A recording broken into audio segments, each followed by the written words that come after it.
What is your thought on the synchronicities, Professor Kripal? Well, I've thought a lot about synchronicity. I mean, first of all, it's a word that was coined by Carl Jung, and in conversation with a physicist, by the way, named Wolfgang Pauli.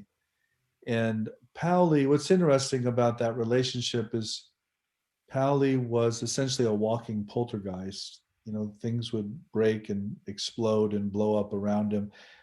The joke in Europe was that you never wanted Pauli to come into your physics laboratory because something was going to break. Oh. So Pauli was also deeply emotionally and sexually conflicted and Mm. was in therapy for a good share of his life around these things too. So these poltergeist phenomena probably had something to do with his own emotional conflict. And it was out of that relationship between Pauli and Jung that Jung coined the word synchronicity. Pauli didn't like it actually because it implies a temporal dimension, and Pauli didn't think that temporality was particularly significant in these moments. Mm. Um, I mean, what do I think about them? Well, I think they happen a lot. I think people have to choose what to do with them.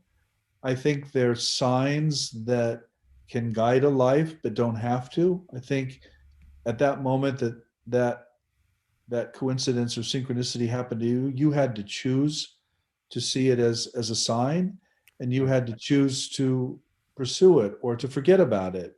And I think human beings do different things. I think a lot of us just forget about those experiences.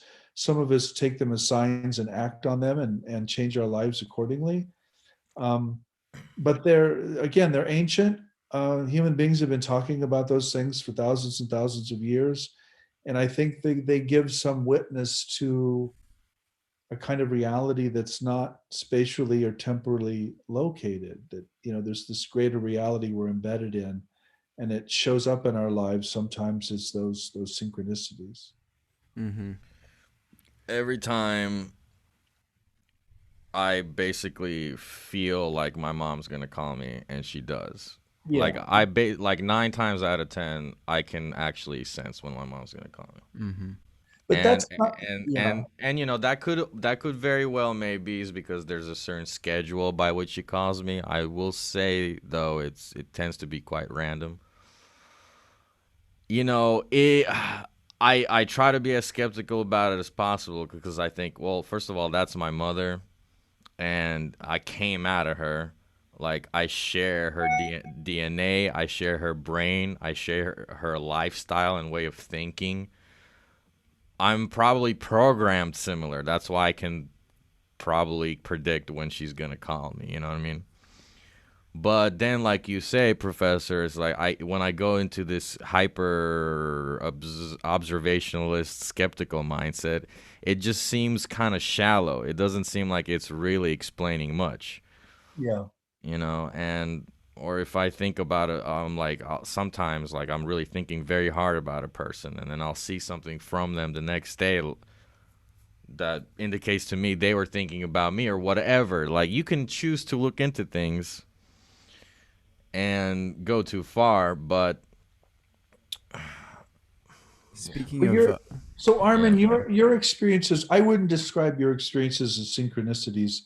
I would Mm, describe them as precognitions or potential precognitions. oh, yeah. Yeah, I think human beings are naturally precognitive, and that we're constantly getting hits, from the near future. Mhm. So it doesn't surprise me at all, particularly, by the way, from loved ones.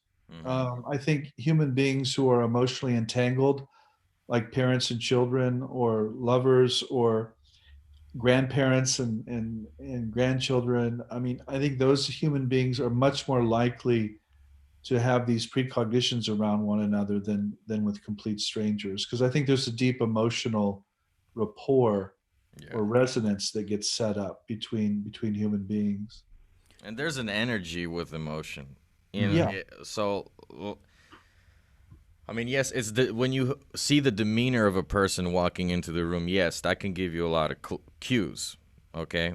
But when an entire room basically changes what by someone walking in, that's an energetic phenomenon. So it stands to reason that you could probably even measure that energy if we knew how.